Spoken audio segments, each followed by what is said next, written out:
Happy Easter! But it won't be for everybody. We're just 24 hours away from the start of the 2026 Rivals round. Tonight on the #1 build-up show to each round of the Betfred Super League.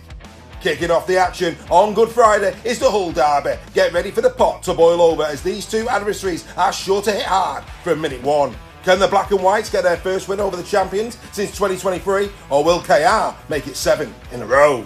Then it's on to the derby and the Good Friday tradition at the Brewdog Stadium as Saints and Wigan come into battle on the back of bruising defeats. Will Paul Rowley get a debut win, or will Matt Peat make it 5 in a row for the Warriors? At 8 p.m, Oddsall awaits. We are sure to see some raw passion and excitement as we see the return of one of the most iconic fixtures in the 30 years of Super League. This will be no rodeo as the Bulls take on the Rhinos with nearly 15,000 in attendance. Easter Saturday dawns swiftly as Adam Swift is expected to return to the Giants starting lineup, bolstering further the side that destroyed Wigan last week. One thing is certain, the Knights will not give an inch in this one.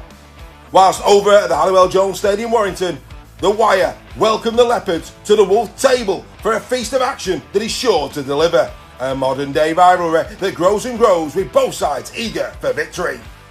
Early evening sees the return of the French derby as Sylvain Houlez's Toulouse head to Catalans to extinguish the Dragons' fire. Can they get their first scalp over the Dragons in Super League, or will Joel Tompkins' men bounce back from a close defeat at Hull FC? And then finally, on Easter Sunday, get ready for a cracking afternoon of entertainment as you tuck into your eggs. Prepare for a contest that is all set for bragging rights to be settled. Can Ryan Carr's men once more deliver an edge display of quality, or will the train keep marching up the table? In-depth analysis, passionate debate and round 7 predictions. The captain's run is now. The captain's run is now. Good afternoon, Mr. Sale, are you well? Well, good, mate. Hope you're well. Absolutely. I'm looking forward to a feast of Easter action, mate, on the field of play, and of course your company on Saturday. Really looking forward to that, my old mucker. Well, here we go. Round number 7, 6 rounds gone already. Unbelievable. Let's check in on the league table, of course, and every team now have got a loss in that column. Wigan holding on there at the top spot with 10 points. Warrington just behind them with 8. So too the Leeds Rhinos as well. He's Wakey Trinity. They're on 8. It's hard to tell. They're on 8. I think they're on 8, aren't they? Wakey, yeah, they've got four wins. So too of St Helens, which is a good effort from them, it has to be said. Then it's Bradford Bulls on 6 points. They're in 6th. Hull FC, they've also picked up 3 wins. They're 7. Catalan, they are 8th. And then we go to 2 wins. Hull KR in 8th. Toulouse Olympic Hull KR in 9th. Toulouse Olympic in 10th. York in 11th. Leopards in 12th. Castleford now, of course, on 2 wins. They're in 13th. And Huddersfield off and running last week in epic style at the Brick Community Stadium. Me and Stef had to keep rubbing our eyes at the cricket club. We couldn't believe what was going on. Incredible stuff. It's quite a table, isn't it, Stef? It's quite a table. I mean, for example, 6 rounds in, you wouldn't expect Bradford in 6th. There's the first. That's the first thing. No, definitely not. It's been a great start by them. And obviously it is only 6 rounds. We'll see how it fits after 13 when we get to the halfway stage. But no, it's been a good start by most. At least everyone has registered at least 1 win now, which is fantastic for the competition. Yeah, when you consider how long it took last year for the same to happen. So, yeah, absolutely superb. Let's get into it then. And, of course, we go in reverse order. We always do that because, of course, people who come later to the podcast, of course, it will start with the games that have yet to be played. So that's why we do it this way. And, of course, that would mean we're starting on Easter Sunday as Castleford Tigers take on Wakefield Trinity. Of course, a big game, this one, for both sides. Bragging rights at stake. It doesn't get much bigger. And speaking of which, let's bring Ryan Carr in. Here we go. Very good. I just want to pick up on Martin's point there. The players got the plaudits, of course, for that game against Bradford. But you as a coaching side, that was some turnaround by that team. How pleased were you for your coaching staff and for the effort that was put in to get those boys up to speed for that game? Yeah, like I said, prior to that fixture, we've been doing a lot of things really well. So it wasn't like it was out of nowhere. We've played many good games as a group so far. And one performance wasn't going to define who we are as a group. And yeah, pleased for everyone involved in our club, because a lot of work goes in everywhere and behind the scenes, and not only the coaching staff, there's a lot of staff that do a lot of work in rugby league clubs, and they deserve credit too for what they do. And yeah, pleased for them. A player that's been giving you great effort all season is George Mellor. Mm-hmm. He's been outstanding. Sorry, George Lawler. Sorry, Lawler. Yeah. George Lawler. George Lawler. He's been incredible for you. 3 tries this season, and he's going to be making his 200th appearance of his career this weekend. Yeah. You must be delighted with what he's turning out for you.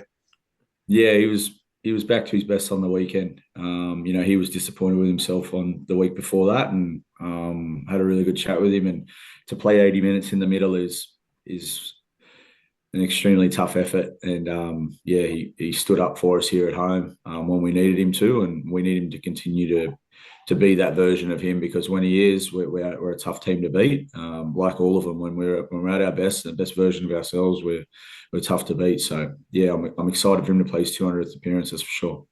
And one player on the opposition that has really turned up in key moments this year is Oliver Pratt. He scored 3 tries at the death of the first half in 3 games that I think Darryl Powell recognises has really turned the tide in those games. I'm sure you're aware of that. What are you going to do in those final 2 minutes to keep Ollie under wraps? Yeah, they're a good team. They're not going to go away. They're going to continue to come at us for every minute of the game. That's why it's an 80-minute game. So we've got to be, concentrating, and our attitude's got to be right, and we've got to make sure that we continue to move fast for the full 80 minutes instead of 38 of each half. We've got to continue to push every play, and every play is an important play in Super League. And you take one play off, and you can come unstuck. Well, congratulations last week. I know you want to go and back that up. Well done. Take care. Thanks, Dave. Cheers, mate. He speaks well, doesn't he? Speaks well, Ryan Carr. Very, very astute, very calm. Must be good for the players to have that in the dressing room, I'd say. Yeah, definitely. And obviously the turnaround from the Warrington game, you've got to give the players a lot of credit, but you've also got to give the coach a lot of credit. He made a couple of tough decisions. Obviously, to change the team around affected Bet Stef from last week. But Gary had a great game, didn't he? He was instrumental in that win. So you've got to give a lot of plaudits to him for making those tough decisions. Yeah, I mean, obviously the big advantage was this man was back. I mean, you talk about Gary. This is the lad who fed him. I mean, Mapapalangi was incredible. We spoke about this, of course, was in our team of the week last week. This was his performance against Bradford. 3 assists in the game, 88% efficiency, only 1 error, 3 busts, 11 carries for 95 metres, 9 metres a carry. When he had his hands on the ball, it just looked, didn't it, as if, there was a real genuine threat. And of course, I pointed out on Weekly that Gary one that was from about halfway, where Mapapalangi drew 3 players in, not just a winger, but it was almost like a magnet before we passed that ball. Incredible play. Yeah, and he's an outstanding player. He's an unbelievably good signing for Castleford, and obviously the longer they can keep him on the field, the better, and they'll hopefully can do the rest of the season now. But yeah, he makes such a big difference, and like you say, I think it's that attracting of the defenders that's so important, and allows players like Gary the space to do the finishing. But yeah, he's right up there with, for me at the moment, the best centres in the competition of what we've seen. Yeah, he's a hell of a signing. There's no doubt about that. And a player that's got a lot of versatility. You heard me talking to Ryan Carr about him a moment ago. Is Oliver Pratt, and what a season Oliver Pratt is having for Wakey, whether he plays centre or whether he plays wing. He's been playing wing the last few weeks, but 5 tries this season thus far. That's a great effort from him. 3 offloads, 14 tackles, 3 breaks. He's doing his bit in D as well. 46 tackles in those games. Only made 1 error all season, which is an incredible statistic for somebody who plays out wide. 70 carries for 486 metres, just under 7 metres a carry. Like I said to Ryan, he has been pivotal in some key games. FC comes to mind. Last week comes to mind. Of course, the cup game as well. He scored tries right at the death of the first half in 3 games when Wakey haven't looked themselves, and it swung momentum into Wakey's favour. I mean, he's having a sensational season, Oliver Pratt. Yeah, he is, and I think he was. He kind of burst onto the scene last season, didn't he? Had a great season for him last year as well. So he's a very important player for them, and probably one that goes under the radar a lot of fans in terms of his contributions. But I'm sure he doesn't with the Wakefield supporters. He's a great player, and he brings a lot of dynamic to that back line. Yeah, well, I spoke to, of course, Ryan Carr prior to the show in a bit more depth, and Jake Fewlis may or may not play. He wasn't committing on Jake Fewlis, which was interesting. I would expect Fewlis to be brought in, but he was very, very non-committal with regards to that. But for me, the one that I'm really, really looking forward to, and again, we spoke about him, he's making his 200th appearance, albeit, what's an Alex Mello and a George Lawler between friends? But yeah, I mean, Lawler, he's in incredible form. And of course, he's coming up against Vega, which, again, we talk about signings. You've just said about Christian at Castleford. Well, Jazz at Wakefield, equally impressive as well. Lawler against Vega. Now, of course, Lawler played loose forward. That's why I'm putting them on the same graphic last week and had a wow of a game. 3 tries for Lawler this year, which is superb going for any middle unit. 1 for Tavega. The busts 2 separate him, 12-10 in Lawler's favour. The breaks 3-1 in Lawler's favour. More tackles as well from Lawler, 40 more, 199 plays, 159, and 98% efficiency from Lawler. For a player who does as many minutes as he does in that middle piece, that is some going. 94 from Jazz is not bad, but next to George, I mean, wow. Carries 65 to 57 again in Lawler's favour. However, more meters have been made by Tavega, 393 to 377. You know me, Steph, I like a narrative. I think Tavega's been outstanding. I think this is a really good little duel. This is a cracking duel. Cracker. Yeah, absolutely. And I think Tavega's brought that bit of an enforcer mentality to Wakefield, which I think they were missing a little bit last season. I really like the Pitts coming off the bench and bringing a bit of that as well for Wakefield. And on the flip side, Lawler, he's an outstanding player, isn't he? Really, really good and pivotal to all the good things that Castleford have done this season. So yeah, it should be a really good battle in the middle. And both can distribute as well. Both can get the ball out, so that's going to be a big factor in terms of which one of these players does it best. Could have a massive impact on the game. Well, I mean, Tavega's played in those positions a lot more in his career, hooker, loose forward, which probably gives him the edge in terms of his ball playing ability. But that I'm taking nothing away from Lawler. I was really, when I saw the team sheet last week, and I know George is versatile and he can play right across the piece, but when I saw him at 13, I thought, well, I'm not so sure. But actually, what a performance! I mean, he really did nail that performance down against Bradford last week. But what I would say, of course, we haven't got any. The squads for this one will be announced tomorrow as we record this one, this particular episode at Captain's Run.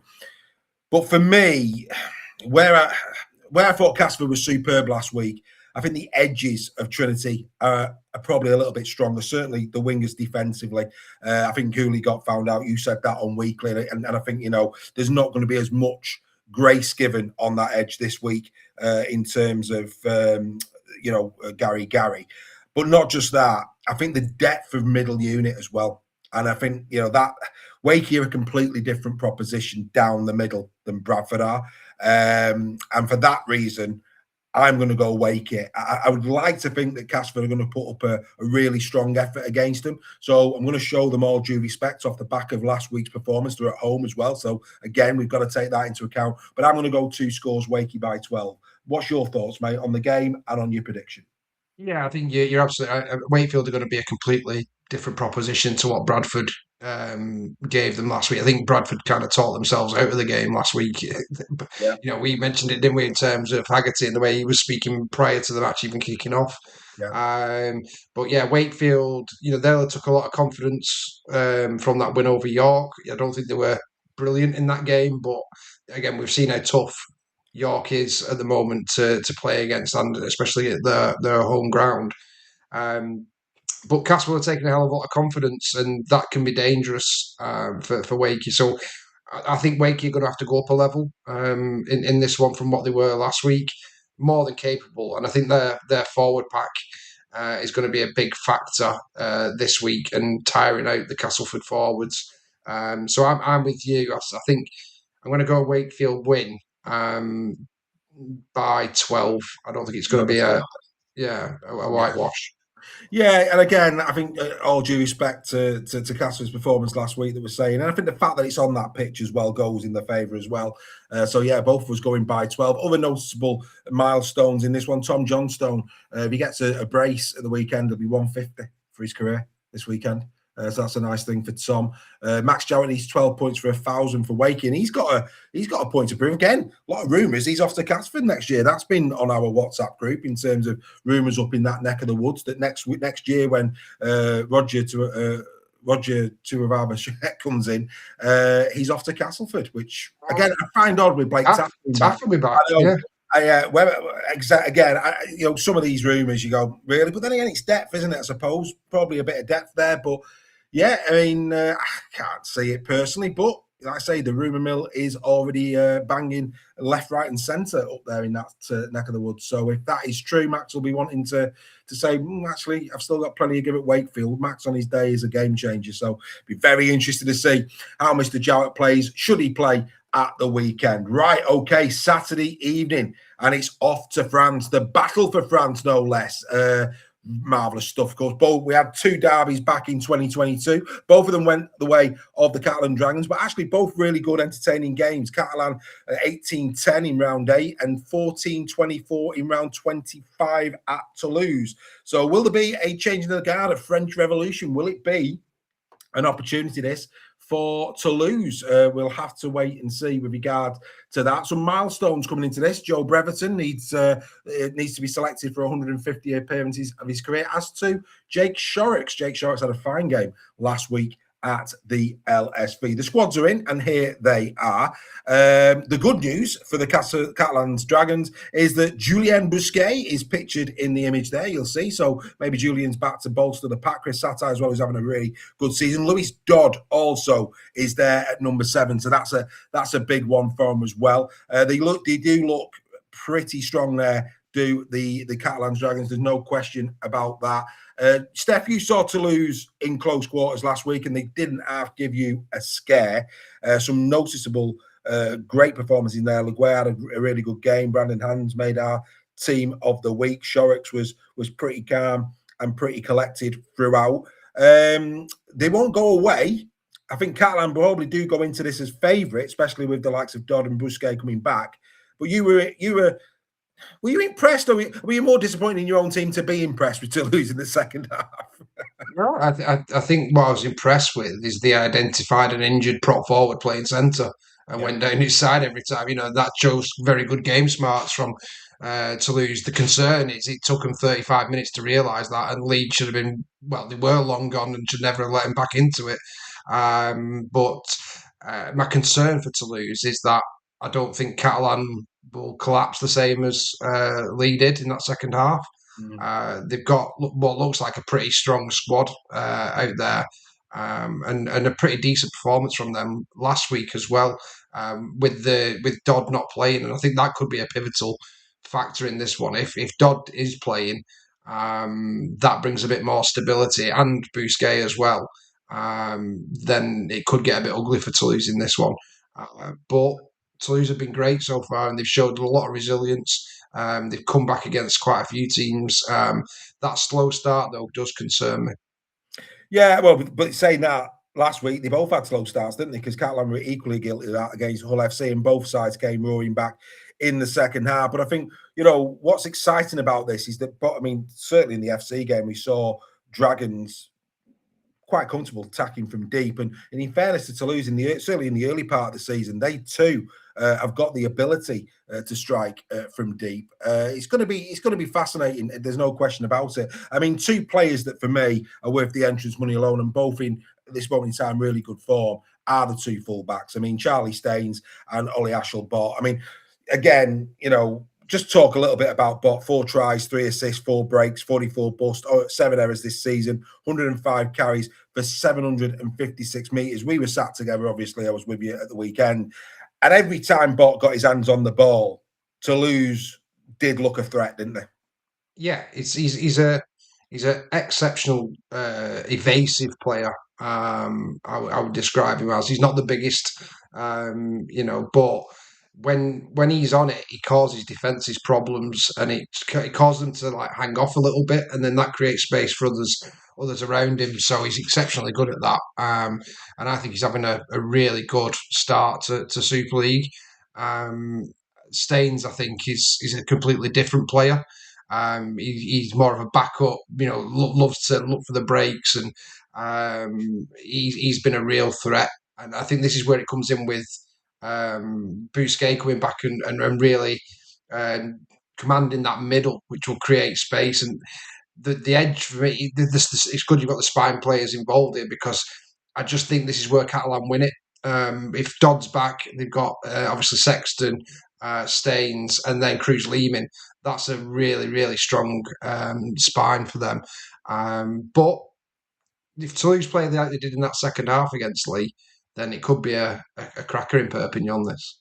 It could. I mean, Charlie Staines has got 4 tries there on screen, 1 assist, 2 breaks, 25 busts this season, made 4 errors, 140 carries for 1,238 metres. And I think, you're absolutely right. I mean, the middle unit, right down that spine, is capable. Still no Ben Garcia. That's the only thing that's probably missing in that spine at this moment in time. But I think, in terms of these new recruits, the likes of Staines, Sexton, to an extent also for Tarpey as well, these new recruits that come in at the start of the season for Joel Tompkins, you are seeing, I am anyway, I'm seeing them really settling down week after week. And it's going to be interesting for me to see probably Catalan, once we get between rounds 10 and 20, when those players have really settled down in terms of what is their capability this season. I don't think we've seen the upper echelons of where they're capable of getting to as a performance yet this year.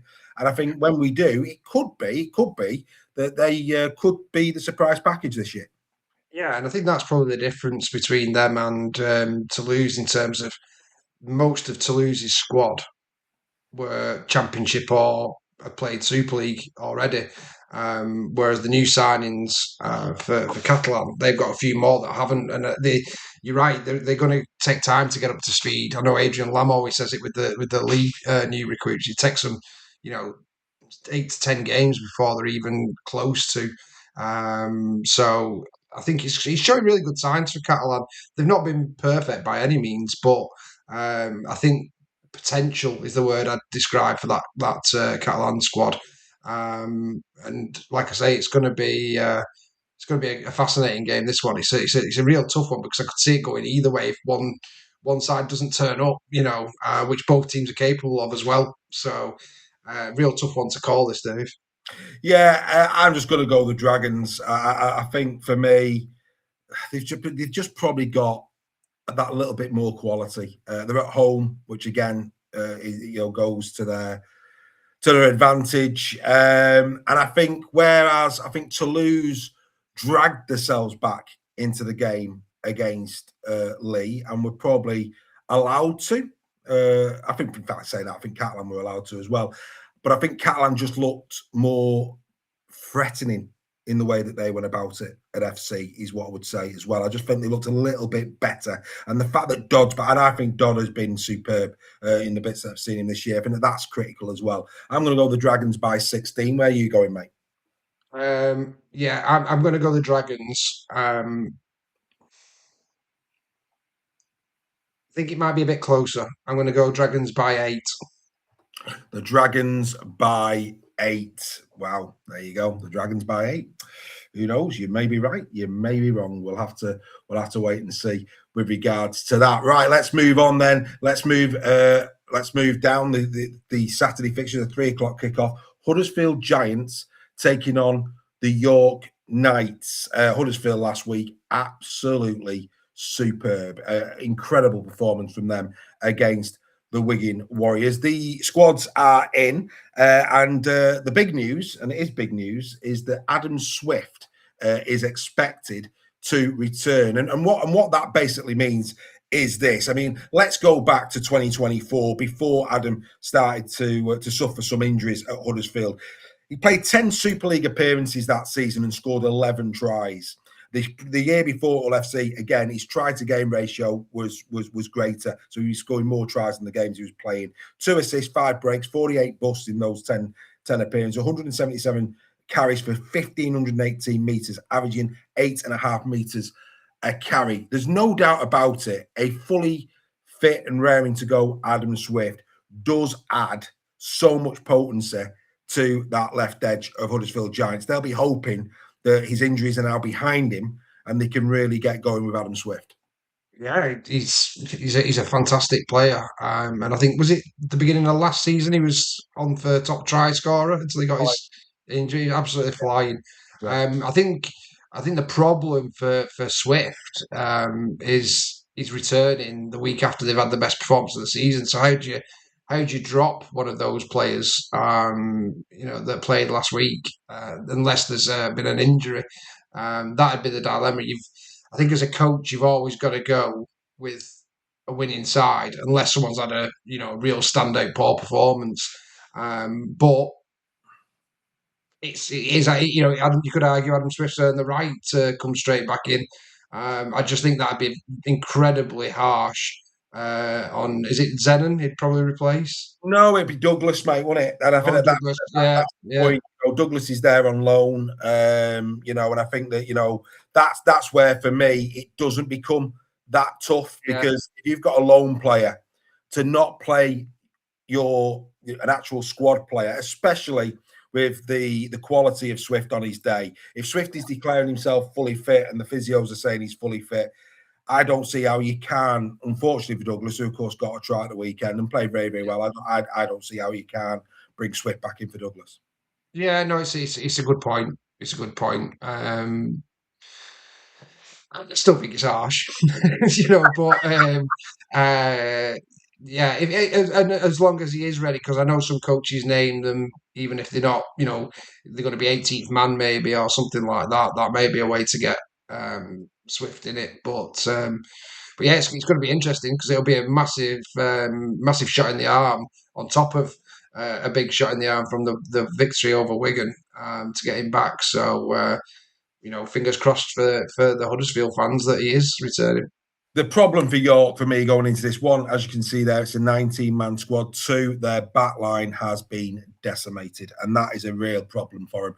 Matafa out, Wood's going to be out as well. They've got some real problems there in that back line. And, we know that York will give it as good a fist as they possibly can. Of course they will. But for me personally, this is a big problem for York going into this game is that back unit. We know that the likes, don't get me wrong, you've got Will Dagger there that can come in and do a job. We know Will's very, very versatile. Nofaluma may go back to fullback for them in terms of the Mata Arthur one because he's played there for, I think predominantly his time at Halifax, Nofaluma was playing at fullback. So we know he can slot in there. But with so much disruption and key players and players who are playing in great form as well, we've got to say that, Wood and Mata Arthur especially, really have been playing at the top of their game. That, for me, is a massive problem for Mark Applegarth. Yeah, it's like any team, isn't it? When the injuries start to bite, then it starts to get tough, doesn't it? But I think if it's over a Dalek, my end, I don't know why that is. That's weird. I'm not sure if that's the case elsewhere, but you become a Dalek. Interestingly, is that me or is that you? Let's just have a quick look. I think it's okay on my end. Right. Okay. Well, it's not on mine. You become a Dalek, my end, which is a bit of a concern for the rest of the podcast. Not quite sure what's happened there. You carry on talking about this. I'll come back in a sec. No problem. So yeah, it's when you get disruption in your squad, especially when it's in the back line, that can take away quite a lot of your attacking threat. So anyone who comes in can probably defend. But I think the difficulty is the go forward of the team. So we'll see how that one goes. There you go, problem solved. So don't know what happened there, my end, but you did become a Dalek. Hopefully that didn't happen on the main broadcast. I'm sure it didn't. But yes, I mean, in terms of Huddersfield, like I say, I mean, Luke Robinson must be sitting there going, "Why didn't I have that team?" But yeah, they suddenly are looking so much better. With the exception there, in terms of Hewitt, and it would be Rushton, wouldn't it? They've got pretty much a 1-13 sitting there. So it's the best they've looked in a long time, a long time. But don't get me wrong, there is a little bit of a concern if you're the Huddersfield Giants, and I think that concern would be Xavier Va'a, and Xavier, well, here he comes. Yeah, good, thank you, mate. How are you? Yeah, you talk about playing alongside your brothers. A man that you're coming up against at the weekend did exactly that in Tom Burgess. You play alongside Paul Vaughan, and you'll get loads of great tips from him. Is this a real challenge for you to go up against somebody who's, I'm sure, as a young man, you watched in the NRL?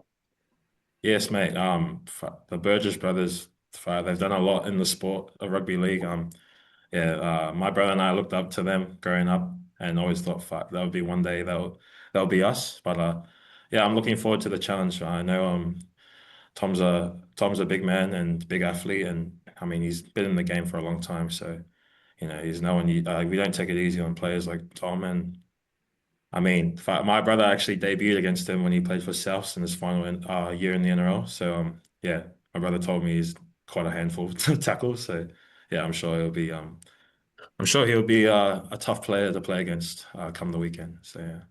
I was just saying to Mash a minute ago, perhaps your strongest outing last week. We've had some real good quality prop forwards come over from Queensland Cup, the likes of, for example, Tom Amone, Kais Faitili last year at Wakefield. You carry on playing like that, you're going to become a cult hero outside of York as well as within York. Are you ready for that? I mean, it's always nice to get recognised, mate. But honestly, it's all internal. I'm just focusing on the next game and where I can improve myself. But it's all external noise. But I'm very fortunate and to be recognised. But honestly, it doesn't mean anything if you're not turning up and playing well. I mean, you mentioned 2 years there. Are you enjoying it to the point where that could be extended? Possibly, mate. I'm a big believer in my faith. I'm a Christian, so honestly, I leave all those things up to the Lord. My future, I don't look too far ahead because I'm just trying to live in the present. So all the glory to God, and it's up to Him whether I stay or head back home, or who knows. Genuinely, anything could happen in my life, but I'm just grateful for the opportunity now, and I'm very honored to be a York Knight, and very blessed to live a life as a professional athlete. And then finally, because we might not get to speak to you next week, the Challenge Cup, something a little bit different over here in British Super League. What would it mean to you to live the dream and perhaps go and represent York at Wembley should that happen? Oh, mate, the way that all the boys talk about it, I mean, it's such a prestigious honor to play at Wembley. I mean, I remember growing up hearing about stories about the different teams, whether it be football, rugby union, or league, who played in Wembley. But it'd be a massive honor to play at a stadium like there, and not only to just play there, hopefully to win it. So our aspirations are positive, and we wanna win everything we can. So that's the goal. Looking forward to seeing what else you've got to offer this year. Outstanding performance last week, mate. Go well. Thank you, mate. Absolutely, Steph. I mean, last week I thought VAR was incredible, absolutely incredible in that game. Really in the mould of what we've seen, the likes of, I said there, Amone and Faitili. Certainly, if he carries on and he can remain that consistent in his performance, he'd be right up there in terms of maybe at the end of the season, because we do like a prop forward here at Super League Raw, don't we? And we just digress before we go into the graphic on the screen just for a moment. Asked him there about the Challenge Cup and all this talk in the plan to take potentially the Challenge Cup away from Wembley, which everybody's got a view on. But within the playing circle, you heard it there, what it means to the players to potentially get to Wembley for the Challenge Cup. Yeah, it's massive.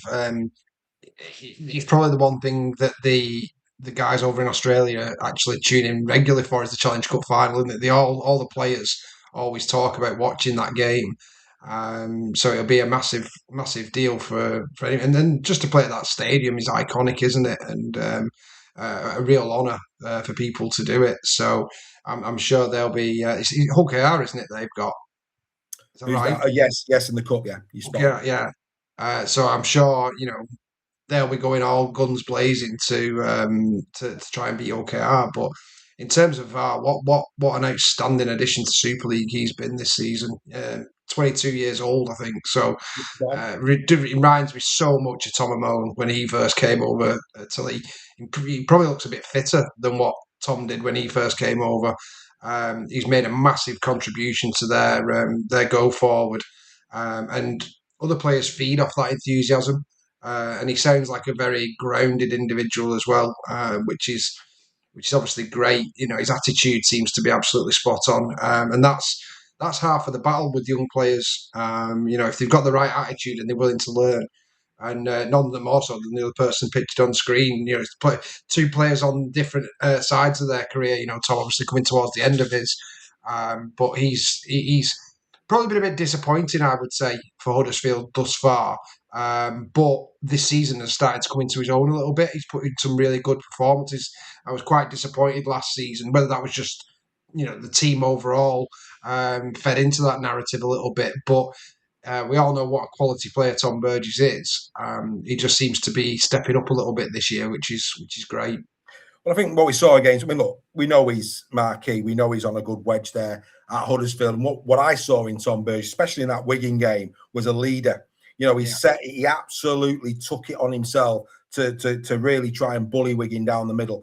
And he achieved just that, and a wonder pass, let's be absolutely crystal, wonder pass for Jacob Douglas in that game, an assist for him. Just go through the graphic for the purposes of the podcast. And again, you're right. Young Va'a is only 22. I had to giggle, when he started talking about, it's not in his hands and all the rest of it. The old saying in the Bible, do unto others what as they do unto you. Wow. He doesn't have to throw himself about down the middle, doesn't he? Does our boy, good lad. But yeah, bottom line, incredible for 22 years of age. What a career he's got. And of course, what a career Tom Burgess have had. But when you put these two side by side, and I know that this isn't the best version of Tom Burgess, that of course departed a few years back. But what's encouraging for that at 22 is how close these statistics actually are. Tackle bust 14 to 12, breaks 1 to none in Va's favour as well. He's done more tackles, 132 to 118, and he's had a better efficiency, 93 to 91%. They both carried the ball. Well, there's one between them, 65 Va, 64 Burgess. And very, very similar in terms of meters made, meters at the bottom there. 499, plays 488. And like I say, for a young man plying his trade, Stef, that is so encouraging, isn't it? That he can look at something like that and see where he ranks against a player that's been there and done it.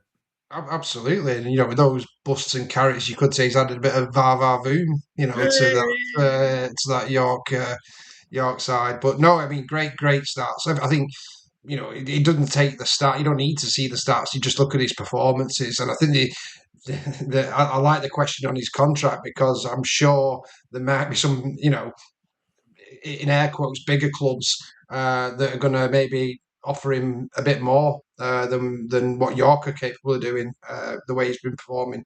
But that's for the young man to decide, isn't it? And I think he has got stuff. Like I get what you're saying about it's in God's hands, but it's also in his hands in terms of the performances he puts in. And if he carries on the trajectory he is doing, like I said, there's going to be some big named clubs coming in looking at this lad. 100%. Couldn't agree with you more. Well, let's get down to the predictions. And I'm going to... Can Huddersfield go back to back? That's the big question. And the other question here is, it's that piece about confidence. You go and do what you've just done at the Brick. There's a risk of overconfidence going in against York this weekend. There really, really is. And what we know about York is they will turn up. There's no doubt. They've shown it all season, even when they've lost, with the even the Leeds game that they lost on the scoreboard heavily, they were right in that game. They were right in that game past the half-time mark. So we know York will come. They've got a great spirit and culture in that camp, and they will give it their all. So they're not going to die wondering. The question for me is all around Huddersfield. Can Huddersfield Giants keep up that momentum? Have they fallen in love with themselves? All these questions. I do think the Giants win. I do. And had it been a fully fit York, had it been a full roster at York, do you know what? I might have been tempted to bring this closer, and it could have gone either way. But because of the injuries that York are going to have to navigate this weekend, and of course, potentially the return of Swift and how well Huddersfield did play, I'm going to go Giants by 14 is where I'm going to put it. Where are you going, Steph? It's a big margin, isn't it? Considering how well both sides have played, it could be a bit of an Aka killer at the Aku. This one, it's so tough to predict. I agree with you in terms that your backline concerns me in terms of their attacking threat. I'm going to go a bit closer though. I'm going to go Huddersfield win, but I'm going to go Huddersfield by 6. That is a tight one. I'd tell you what, again, if that is the case, yes, it's another defeat for York, but it will be another, close game, which, from a York Knights perspective, where they are currently in terms of their development, it will be another, that would be a very good, York win it. It's a massive game. What a win that would be. But I think, the Giants, they did look very, very good last week. It's going to be interesting to see how they go again this week. Right, let's go into the Fantasy League. Let's, as we do, here we go, the Super League Royal Fantasy League. And Daniel Moxon, he has trained Bears is his team. He sits top after round number 6. Catherine Deering drops down to second place. Not much in that, though, just 8 points between them. Stuart Scaife, who was there last year, he's still in the top 3. He's just behind them in 3rd. Tony Pennington is in 4th, and Dean Allen is in 5th. However, there are non-members in that list, which is unbelievable. You look at the prizes down at the bottom of the screen, the opportunities come to the Challenge Cup in 2027 in Club Wembley Super League Raw, your home shirt or your away shirt next season paid for, or perhaps, some sort of headwear from Super League Raw. It's amazing that the likes of certainly a few of the names on that slide have not put their hand in the pocket and thought, yeah, I'll become a part of Super League Raw and maybe win prizes and be part of one of the greatest communities in rugby league. There's still time, but time is running out. Could actually be that I save money this year.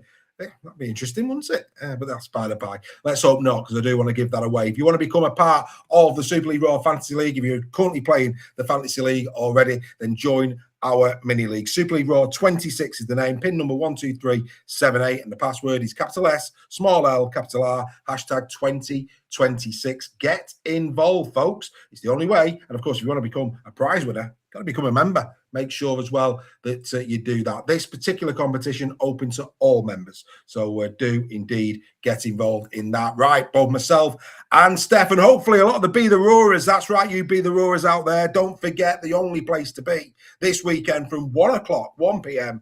is at the Blue Bell in Warrington for pre-game entertainment. Beers will be on the line. We'll have some fun. We'll have some games. And, of course, we'll have some fine conversation and debate. Make sure that if you are a travelling Leigher this weekend, that you get to the Blue Bell on Horse Market Street, the home of Super League Raw, for all the build-up. Steph will be in attendance just to give a bit of balance. We would love your company. Right, it says it there. Welcome to the Wolves table.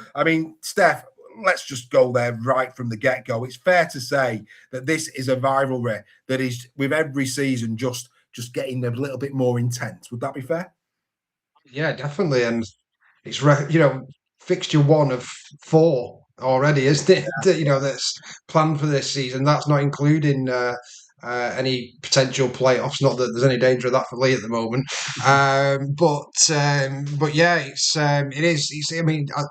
As the crow flies, it is probably the closest for both teams. And recent years, there's been some absolutely ding-dong battles between the two, and I think there is a genuine rivalry forming now between the two clubs, a respectful one. I think it's pretty much on as even, isn't it, in terms of the results as well? So 7-6 to the wire. Yeah, that's not far off on as even, is it?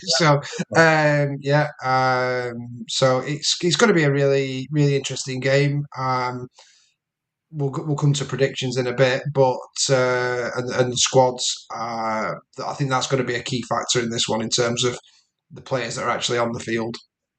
Yeah, look, mate, you look down with the exception of 2021 when Warrington beat Leigh 44-12 at the Totally Wicked in St Helens, and in the same season they beat them 44-18 at the Halliwell Jones. That was a long, long time ago. But since then, I'll just tell you the margins of difference in the other 8 games that they played in terms of the last 10.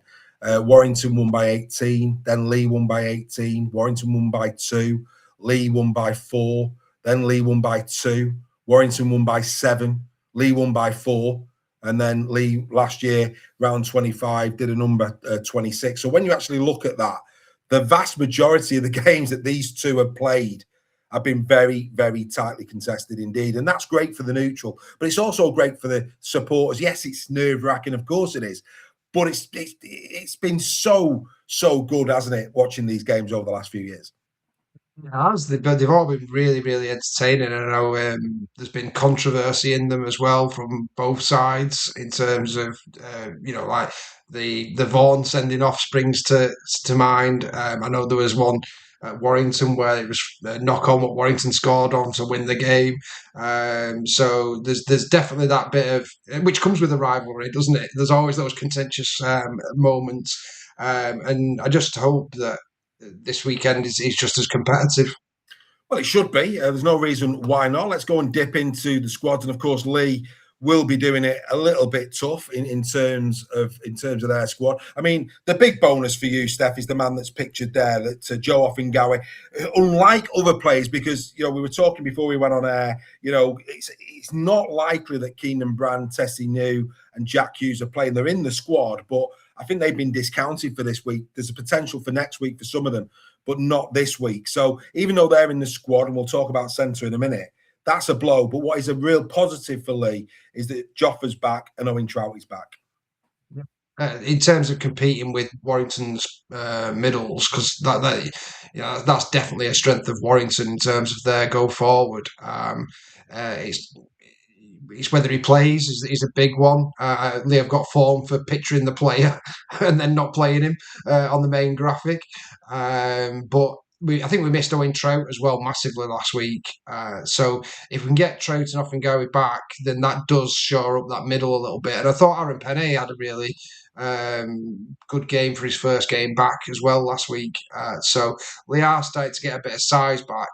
As you alluded to, though, I think the concern, a bit like for York, is the back line. Yeah, that is the problem. I mean, look, you talk about Penne, but Robbie Mulhern last week was a Trojan, absolute Trojan. He had a belting game in terms of minutes, meters, you name it. Robbie Mulhern really showed his class yet again. After, again, an injury plagued 2025 for Robbie, it was good to see him looking something more like the Robbie Mulhern of 24. He was really good, I felt, against Toulouse. But you're right about the centres, mate. I mean, he's hinted, as Adrian Lamb of Will Brough, next man up will play centre. You were calling for that last week over Jack Hughes. It looks like that could be the case. I don't know which side he'll play. If it's on the left, he's coming up against Opawati, so that'll be interesting. But then the question is, who's going to be joining him? Because as I look at that squad, there's nobody that is really sticking out that he's saying, yeah, they're going to be at centre this week alongside him. If Hughes isn't there, if New isn't there, we know Hamley's not even in the squad. As a Leigh supporter, who's he put next to him? I think the only one that they can do is put Frankie Holton there. That would be the only logical one, because obviously it's just one place in, isn't it, for Frankie Holton? If he's played a prop there, I'm sure he's not too fussed about playing a second rower there. So we've got on the bench, Lewis Brogan, Ryan Brown. I think both of those will play in this one, maybe off the bench. But he may even throw Brogan in as a starting second rower.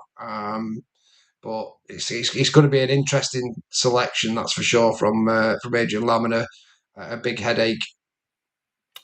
Yeah, it is a big headache. I mean, look, Warrington will be bruised off the back of last week's defeat. I mean, no Kalepi Tanginoa, so there's a bit of a shining light there, maybe, because Kalepi's been in great form. But apart from that, and of course, the long-term absence that is Toff Sipley, Warrington looking in pretty fine fettle there in terms of their team. Another interesting little battle before we get to the ones that are players that are picked out to keep an eye on in this one will be Josh Charnley up against Matty Ashton. That's going to be a contest on that edge, isn't it?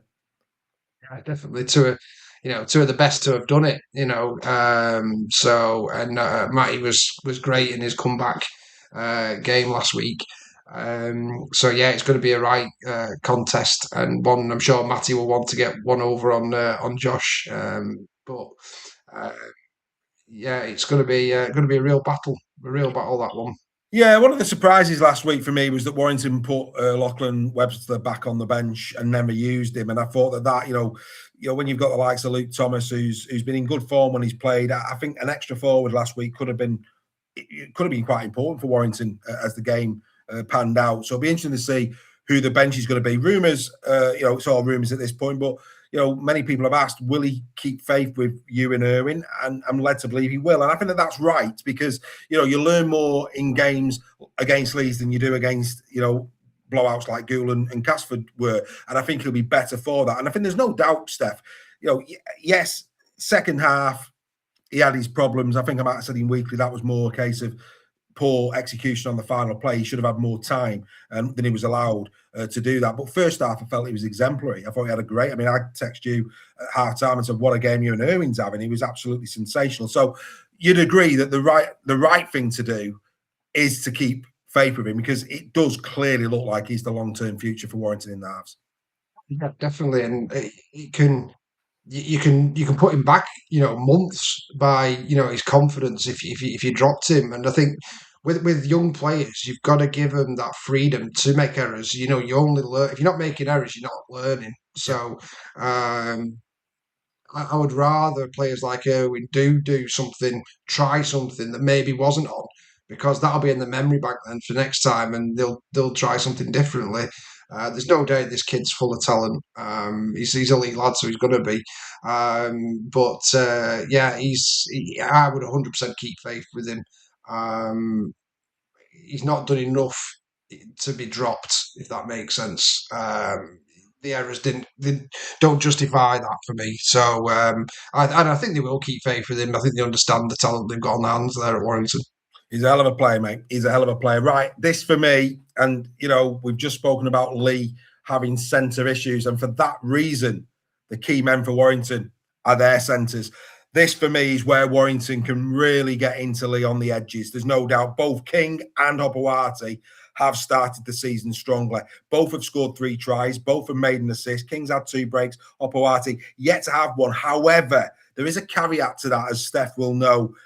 He hasn't broke. That's been Danny Walker. But the amount of times we've seen Hopewati on the shoulder in centre field and finishing off tries or getting downfield. So even though he's not the breaker, he has been an incredible support on the shoulder all year for Danny Walker. So that's one to just have in the memory bank where that statistic's concerned. In terms of bust, King 18, Hopewati 13. Offloads, again, both expansive, try and keep the ball alive. King has done that all of his career. He's had 8, Hopewati 2. Both carried the ball similarly. 82 carries for Toby, 531 metres, 85 for Albert Hopewati, 588. And like I say, Steph, if Warrington can make this an edge battle, these 2 players for me, if they need to show up, and if they're 9, 10 out of 10, that's going to be a real problem for Leigh.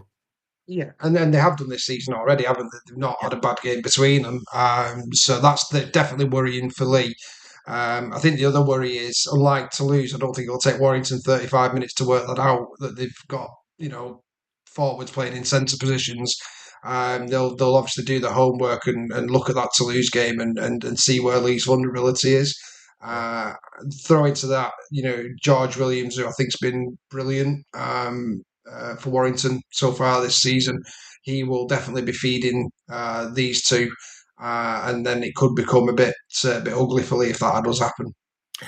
Yeah, I mean, but that said, that's where Warrington are at for me. But that said, of course, we have a returnee, and that, of course, is Gareth O'Brien, back at Warrington, of course, played for Warrington over many, many years. And it's fair to say that since coming in to deputise for the injured Bailey Hodgson, he has been a very steadying hand for the Leigh Leopards. He was exceptional, absolutely exceptional against Toulouse. I will go as far to say that if Gareth O'Brien isn't playing, it could have been a really bad day at the office for the Leigh Leopards last week. I tried 2 great assists last week on the edges. He's always been brave to his detriment. The amount of time he gets hit for really taking on the line, but that's his game. You can't change him at this age.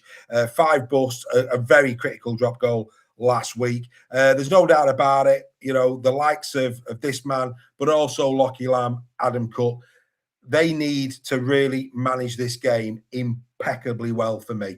It really is, especially with the threat that Warrington have got and the edges. if the game management isn't right from Leigh, that and they haven't got the hands on the ball, it could become a problem. So, like I say, Gareth, Lockie, Adam, they are critical. Oh, definitely, and he plays with a big red X on his chest, does Gaz O'Brien, because opposition coaches, players do the homework and they understand what a threat Gaz O'Brien is. It's not a coincidence he gets smacked round his head every week, because they know if they take him out of that line, it takes a massive amount of attacking threat away from Leigh, and I think that's one of the problems with the game. But we are seeing players. It's not just Gaz O'Brien. We do see players get targeted with something that will probably get, maybe at worst case, a yellow card for, but then could see him out of the game. So Gaz is right up there with the players that get targeted the most for that kind of treatment. So hopefully we don't see that from a Leigh perspective. He's been a shining light, and I know he's massively popular with the squad at Leigh. They obviously had a big factor with keeping him at the club, because Leigh could have released him last year with bringing Cook in, and thank God they didn't. But regardless of his age, and another player coming to the end of his career, he can still do it. He proved last week he's right up there with some of the best at the moment. So yeah. He's been a fine pro. He has been a fine pro. Jody Crowther will make his 200th career appearance should he play, and I'm sure he will. Probably bench, I would say, but I think Jody plays and he'll get his 200th career appearance. Right, prediction time. As I said a moment ago, history tells you, these tend to be very tight games, even when injuries have struck as well. I mean, they've always been really, really good competitive games. The form guide tells you Warrington should win this. Warrington need to win this, because for me, we've seen over previous seasons, Warrington at times, they've got to prove the underbelly's right. They've been playing really well, winning well. They've lost against Leeds, and it wasn't a bad defeat. It was a competitive defeat.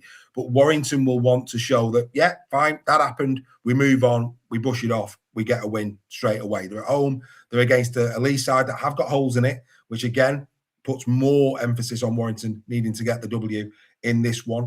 And for that reason, I'm going to go with him, and I'm going to go by 2 scores. I'm not going to go any bigger than that. I'm going to go by 12.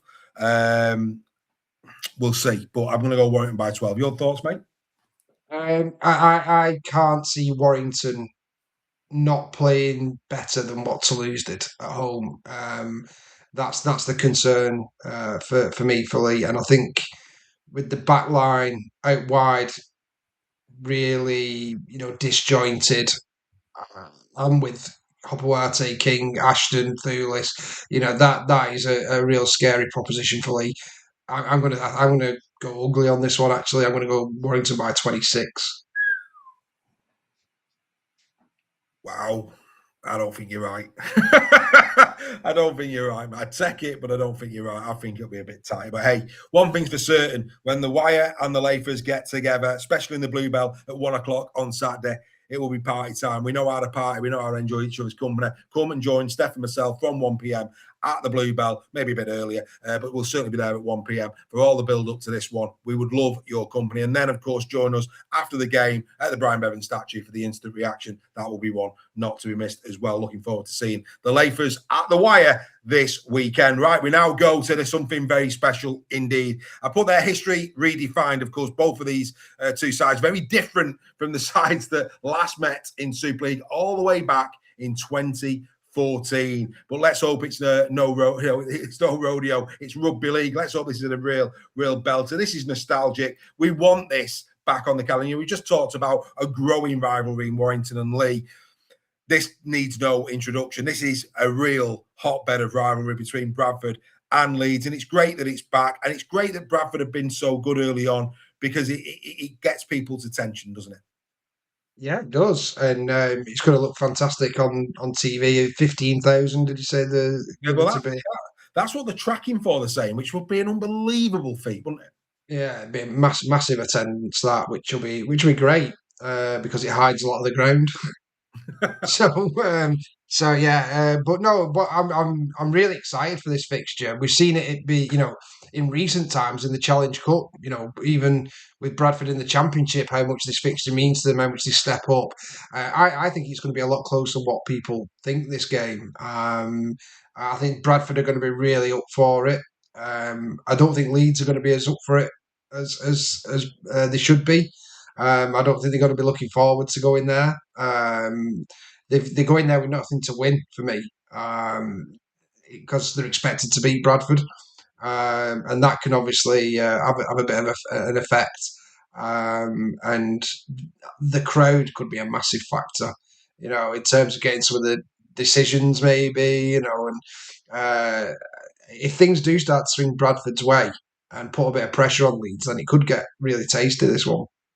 It could do. It could absolutely. I mean, these squads, of course, are in. Leeds looking in really strong. Fettel as well. Again, you look at the numbers there on the Leeds team sheet. They are the full strength. I mean, it's a great moment this for Brad Arth. And of course, you would hope that they would be very, very pleased and buoyed by that big win. It had the feel of a big game. And I know it's early in the season. Of course, it's early in the season, but there had to be a winner. It was Leeds, and it should give them a lot of confidence going into this game against the Bulls. So like I say, if you're a rugby league enthusiast out there, it's a full strength Leeds Rhinos side going into this one.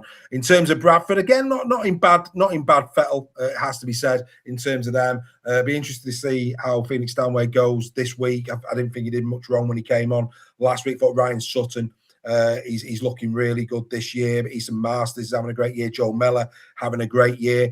They need to sort out that right edge of the Bradford Bulls. You would expect Connor Wynne back, wouldn't you?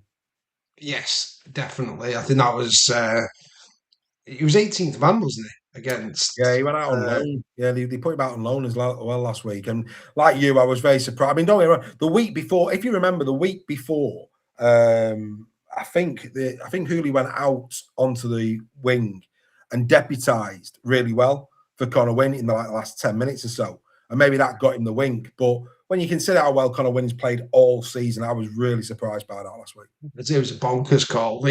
Zuma's not a winger anyway. That's not his position.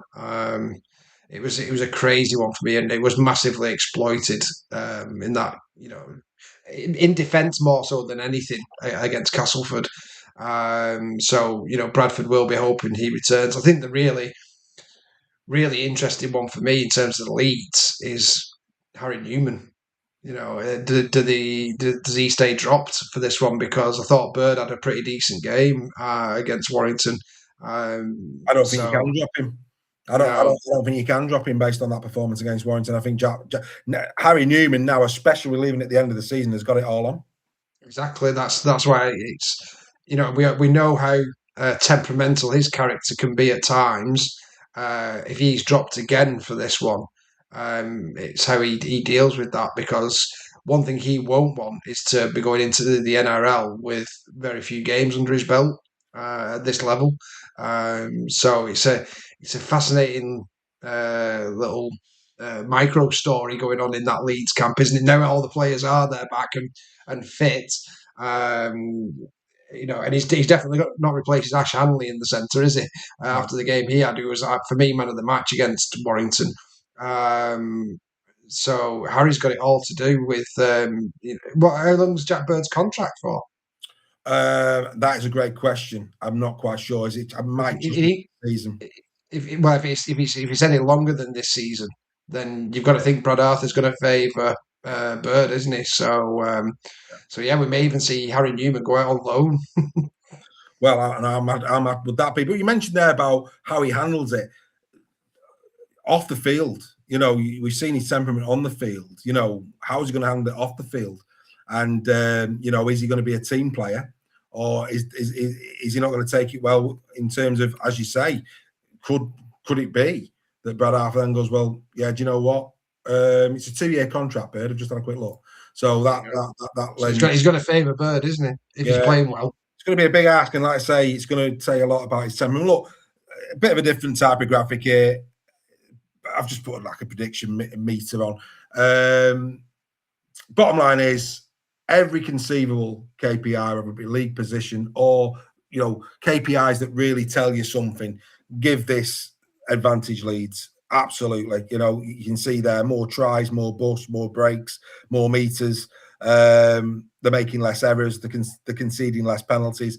Absolutely everything points to a Leeds win off the field, but this is on the field. One player for me came out of that Castleford game with a little bit of a rap, was Ethan Masters, who I thought had a really good, solid game. Probably one of his better ones of the season. And of course, Ash Hanley last week, incredible. And I think these two do go head to head on Good Friday. And I think it's going to be a really good tussle because, like I say, both last week had great games. In terms of tries scored, Masters 2-0. Assists, Hanley 5-1. Breaks, Hanley 2-1. Bust 22-9 in Masters' favour. Offloads 10-7 to Masters. Masters carried the ball 122 times to 52 for Ash Hanley. 888 metres for Masters this season, 4-11. But we've got to bear in mind that Ash Hanley hasn't played every game. This should be a really good tussle, Steph. Yeah, it should definitely. Masters, I think he took a bit of time to get up to speed at Bradford, but he's starting to play quite well for them now. And like I said before, Ash Hanley was absolutely the man of the match for me against Warrington. So two really good players going up against each other. It's going to be really interesting how Masters tries to defend Hanley, especially with Sevo on the outside of him. They've got the work out there, so they'll need to come up with a bit of a game plan around dealing with that left edge of Leeds. Yeah, it's going to be a real problem. I think this one for Bradford, and I think this is a real test. I mean, Bradford have come up with some brilliant performances this season. We've got to say that. Probably no more so than the one at Saints, but we've got to remember Saints had injury problems in that game. And Bradford probably should have won that game as well, if we're being perfectly honest with ourselves. But this is the first, for me, the first real big test because they're playing a Leeds Rhinos team that is fully fit.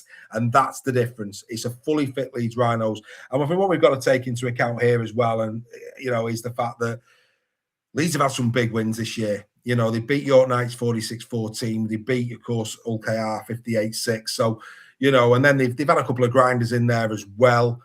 But for me, just based on the fact that we've seen Leeds put some real numbers on some sides this year already, and they're going up into this game fully fit off the back of a great win. I'm going 28. I'm going to go Leeds by 28, which is a big score. But I think Leeds will want to press on here now. I really do. No, I think it's going to be closer than that. I think just because of the nostalgia, the build-up, I do even think Bradford may even have one eye on on this fixture last week. That might explain some of the performance against Castleford. So yeah, I'm gonna go close, but I'm gonna go Leeds by 8. So there's 20 difference between me and you. That's going to be interesting. Sorry, Bulls fans, but I like I say, you look at what Leeds have done this year.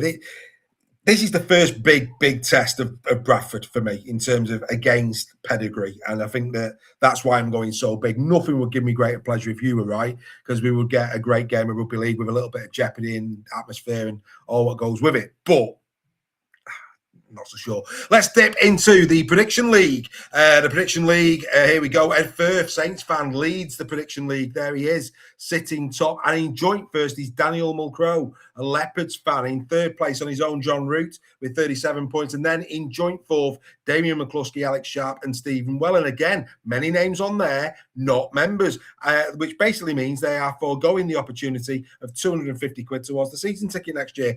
You couldn't make it up, could you?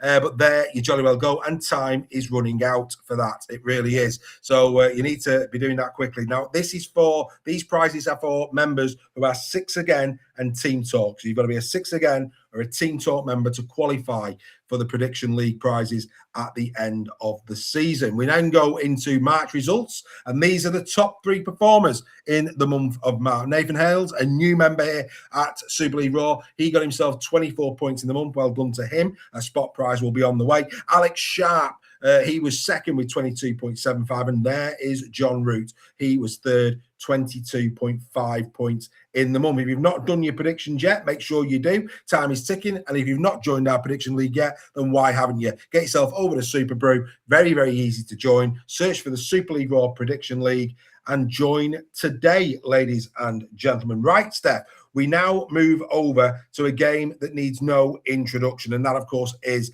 the derby. St. Helens taking on the Wigan Warriors. And actually, if we actually take a look at this, all I would say is, ouch. There's a lot of cap sitting in the stands, and actually advantage Wigan. I mean, for the purposes of the podcast, St. Helens, Wellesby, Felt, Percival's gone down, Lomax, Walmsley, McDonald, Lees, Sirenen, the new signing, of course, that Josh, oh God, your name's just gone out of my head. Help me, Steph. Josh. How have I forgotten that? St. Helens? Yeah, Josh Host. Sorry, Jacob Host. Yeah, Jacob Host. I'm sorry. It's what threw me then. Were you saying Josh? I was like, Jacob Host. He's only played a few times. Forgive me, folks. Yeah, Jacob Host. George Delaney out for this one. George Whitby out and Jake Burns. Ouch is all you would say with regards to that. As opposed to Wigan, they're missing 4. Wardle, French, Miskey and Wilson, because on the team sheet or in the squad, whether he plays or not is another thing, is Jay Field. He's back in there, which is really interesting. Will Field be back, or is that just no, he's on the team sheet in the squad, but not on the team sheet. So Wigan not too bad at all. As for Saints, again, relying a lot on these younger players at this moment in time. It's going to be a very different looking derby. Now, I remember, I'm right in thinking, I think it was Magic Round. It was Magic Round at Leeds. And people were expecting Wigan that day. I think it was Wigan. Was it Wigan or Saints that day that were down on troops? And people were expecting a real, I'm trying to remember. Was it Saints who were down on troops that day, or Wigan? Yeah, I think it was. I think it was Saints. And they were, and everybody was expecting a real cricket score. And actually, Saints really did battle very, very well against Wigan on that occasion. So nothing's ever a given in these things. It was 18-20, wasn't it? Was it 18-20? Rings a bell. Yeah. Was it? No, sorry. No, that was the cup game. Wigan got a good win. It was the Farriman game. I think it was 20-0. Right. It was 20-0 at Ellen Road at that Magic weekend. So they did a number on Saints, 20 points to 0. People felt it was going to be bigger than that. I think that's where I'm going with that. And there'll be a lot of people who'll put a big score on this. Wigan bruised off the back of last week. All the players that Saints have got out. Of course, it is at the Brewdog. Are you concerned for Saints in this one? Massively. Yeah. I mean, they've got Bill Leyland and Desiree who've come in obviously on loan for them, which will help.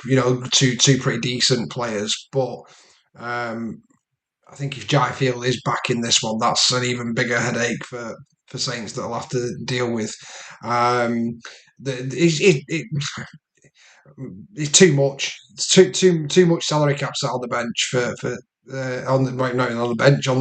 the stands against a quality Wigan side who will be absolutely smarting from that defeat to Huddersfield. And as good as Huddersfield were in that game, and they were, and this is not going to take anything away from them.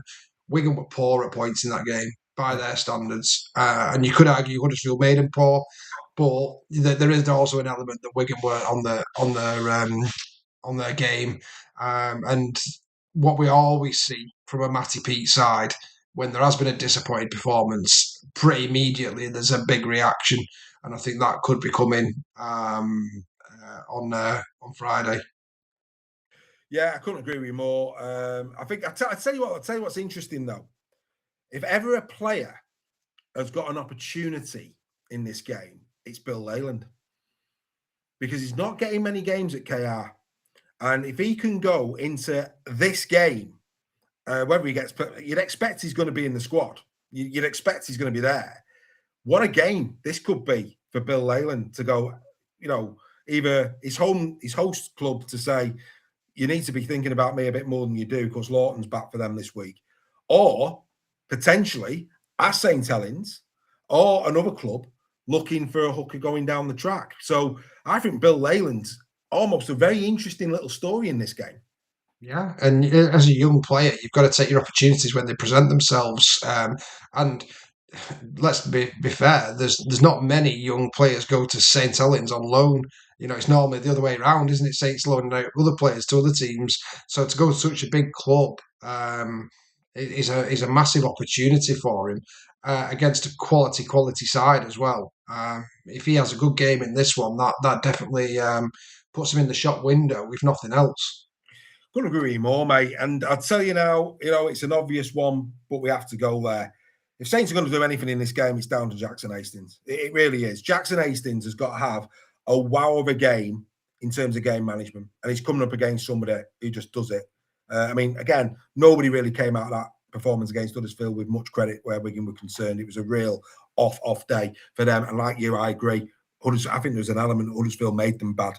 And I'm not having anybody say anything different. Huddersfield were class. They considering where they come from, all plaudits go to Huddersfield. But that's what makes this even more dangerous for Saints is not only are they down on troops, they're coming up against a wounded Wigan. And that is, oh dear Lord. And we know that Harry Smith, if Harry Smith is allowed to dictate field possession and territory, Wigan are going to put a score on, a massive score on. If Jackson Hastings, on the other hand, can really manage territory, that for me is the key element here. Jackson Hastings from minute one has got to really make sure that his kicking game is on point, that he's turning them around, that he's splitting the fullback and the winger, that he's not finding touch for a 7-set play, tackle set, should I say. He's got to be absolutely on point. A 40-20 wouldn't hurt either, but the risk with a 40-20 is that can go wrong. So I think safety first. I think his kicking game has got to be absolutely on point, and St. Helens really do need, if at all possible, to really pin Wigan down on their own line, try and force errors, and try and be attacking in the 20. That's where I see it. If that doesn't happen, if Jackson Hastings cannot achieve that, Steph, I think this could be very ugly.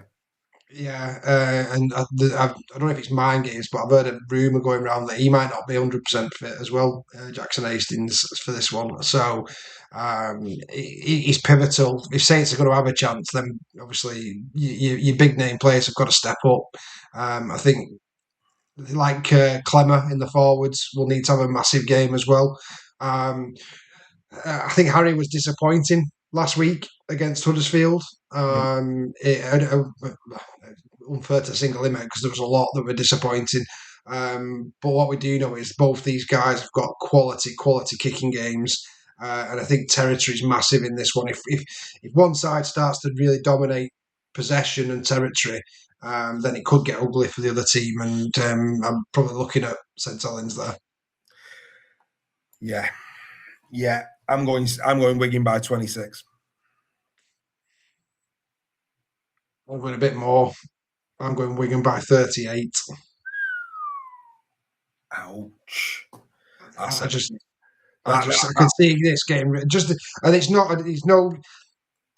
I hope it's not. But given the squad that we're going to put out and the squad, and it's purely based on that, Saints are decimated there, and I think we've seen Wigan do it to Leigh already this season. With only a few of their players out, with the Saints have got out, it could get very ugly. And like I say, I hope it's the drop goal win for Wigan or St. Helens, but I just can't see it. No. Well, Liam Marshall might make his 200th appearance this weekend. If Liam Farrell goes over, it's 150 tries for Wigan. Adam Kieran, 12 points to reach 500 for the Warriors. I mean, that's incredible. In a short space of time. That's incredible.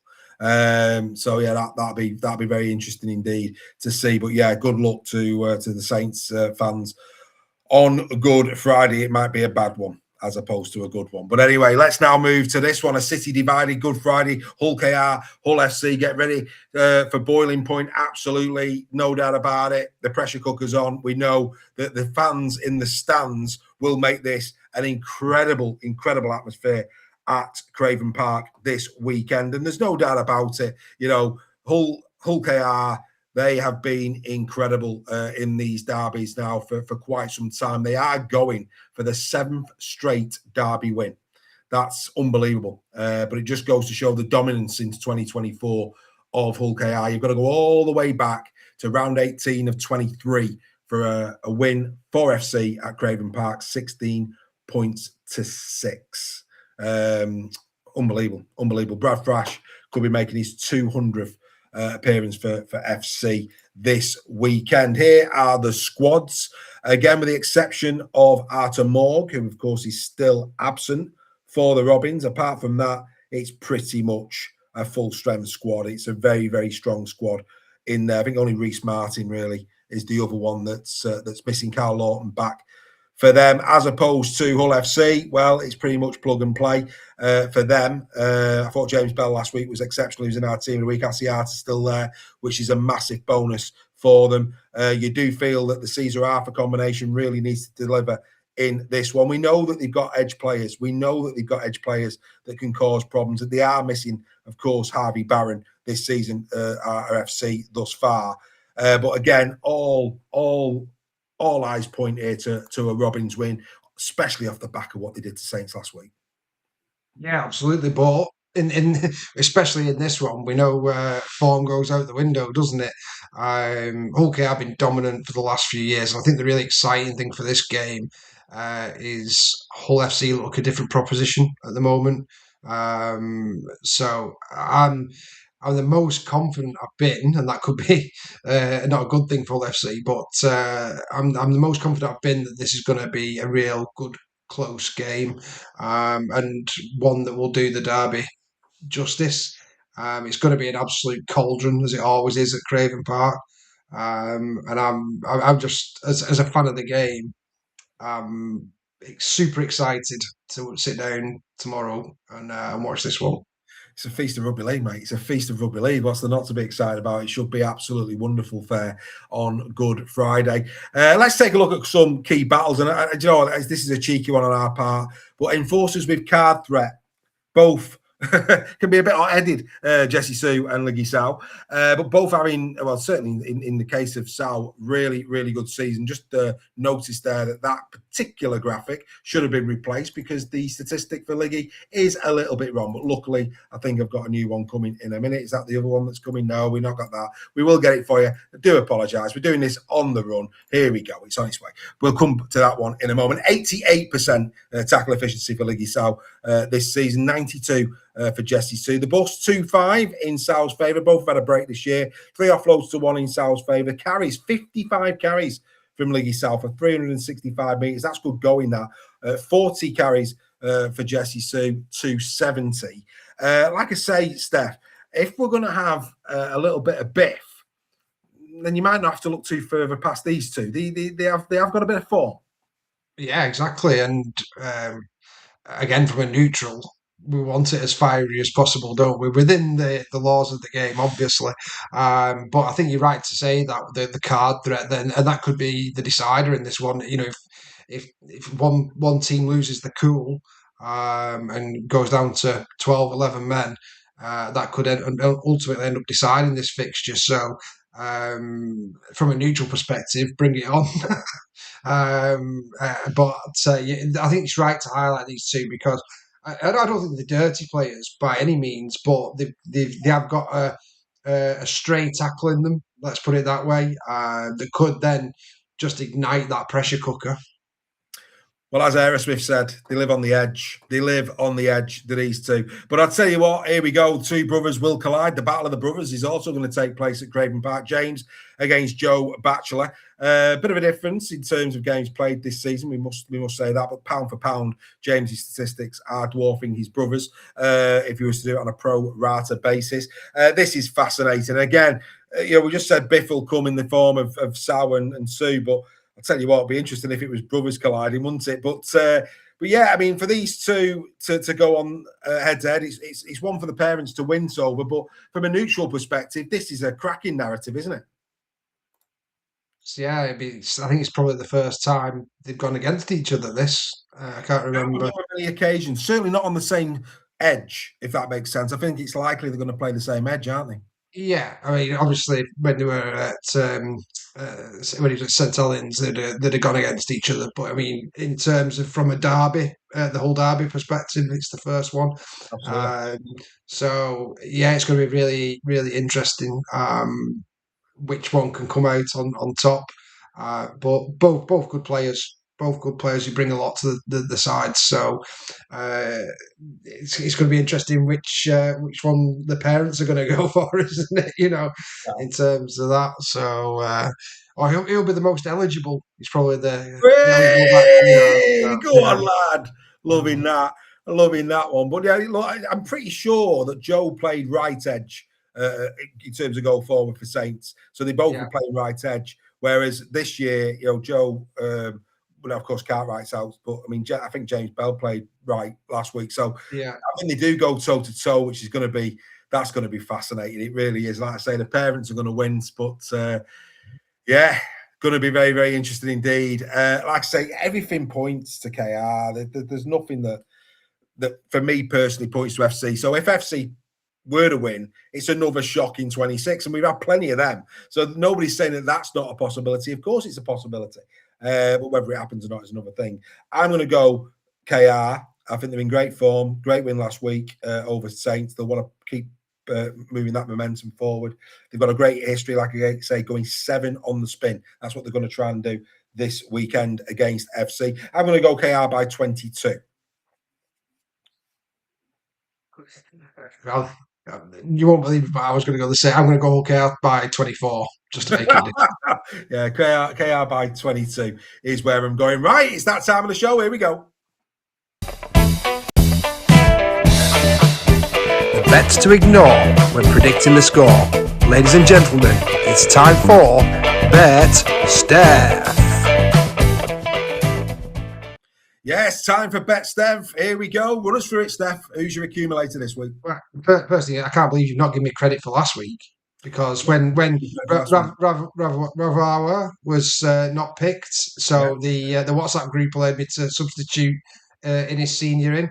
And also, technically, if you did back that, by the way, the bookies would pay out on it. They'd just pay out on the 2 players. So it was technically a win for BetStef last week. So I am having it. I am claiming it. Fair enough. You take it. So yeah. But this week I've gone for Hull KR minus 16.5. Wigan minus 4.5. Put your mortgage on that one. Whoever's come up with that odds is, that handicap is insane. That's if that stays the same by kickoff, I'll be amazed. Bradford plus 14.5, York plus 10.5, Warrington minus 8.5, Toulouse plus 12.5, and Wakefield minus 4.5. So obviously they're the handicaps, and if you bet on those, that's 92 to 1. Wow, 92 to 1. Like I say, the Wigan one, just having a look now, that seems really, really high. Wigan to win 1 to 2 now. So yeah, they're not getting them odds. So I'll tell you what, when you saw them, I'm surprised you didn't chuck a chunk of dough on them, because that's ridiculous odds. Ridiculous. Oh, it's the handicap. Oh, it's the handicap. Sorry, yeah, 4. But let's have a quick look at that. So what did they give? At 4? So they're basically giving Saints a 5-star, 5-point start. Yeah, crazy. Yeah, that is crazy. Right, let's go to the try scorers. Here we go. Yeah, so this week's anytime try scorers, I've gone for Jack Broadbent, Zach Eckersley, and Ash Hanley. So if you go for those 3, that'll return you 12.5 to 1. 12.5 to 1. Broadbent's a good share. Yeah, do you know what? Well, I mean, the Eckersley one, I think I'd be amazed if Zach Eckersley didn't score at the weekend. Hanley in great form. Yeah, it's that at the moment with Hanley, whereby, you know, we've seen this in the Castleford game at Warrington, where what really caused Castleford a lot of problems against Warrington, because Tangino was on form as well, is who's getting the ball. I think Ash Hanley, there's going to come a point where Ash Hanley is going to do the dummy and go himself, because the defence is going to slide, thinking it's going to be Sevo and they need to muscle up. So I think that's a very clever and astute bet as well, Ash Hanley. And then, of course, Jack Broadbent, who's to say that he can. I think that's the one. If I was to look at that in terms of the one, maybe Jack Broadbent's the one that you think, maybe not. He's got to try in him. But the other two, I think Eckersley, and if Ash Hanley does the dummy, I think Ash Hanley could have a bath. I think he certainly gets one if he was to feign the dummy, no doubt about that. What a fantastic episode of the Captain's Run we have given you this Thursday evening. Of course, no game tonight, so we've been your only rugby league fare.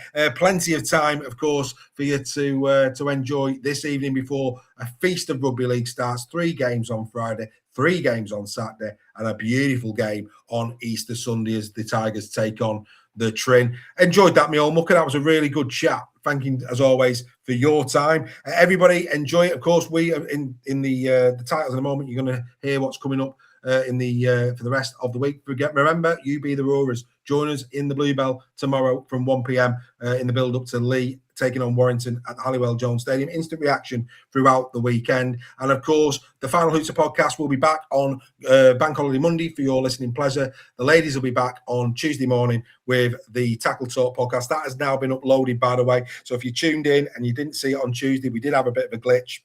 But the ladies' Tackle Talk is now available for you to listen to as well. So you've got plenty to take you up to the Good Friday games. And, of course, we will be back at the usual time, 8 p.m. this Tuesday for Super League Royal Weekly. On behalf of myself and on behalf of Steph, enjoy what should be an incredible Easter Bank Holiday weekend of rugby. Bye for now.